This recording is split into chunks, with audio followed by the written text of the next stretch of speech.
আজকের topic bedsore. Bedsore সম্বন্ধে জানতে হলে আমাদেরকে জেনে নিতে হবে স্কিনের লেয়ারগুলো। স্কিনের সবচেয়ে আউটার লেয়ারটি হলো এপিডার্মিস, তারপরে থাকে dermis, then subcutaneous, then fat, bone and tissues. এবার দেখে নেব স্টেজগুলি।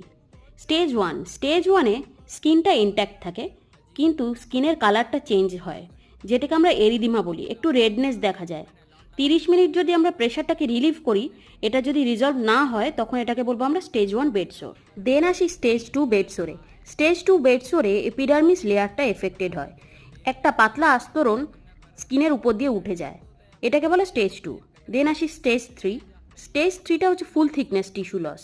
এখানে এপিডার্মিস ডার্মিস বোথ লেয়ারই এফেক্টেড হয়, এবং স্টেজ 4-এ স্কিনের ডিপ টিস্যু পর্যন্ত ডিস্ট্রাকশন হয়, যেটার মধ্যে ইনভলভ হয় fascia, muscle layer, joint, bone etcetera. Thank you and subscribe for more.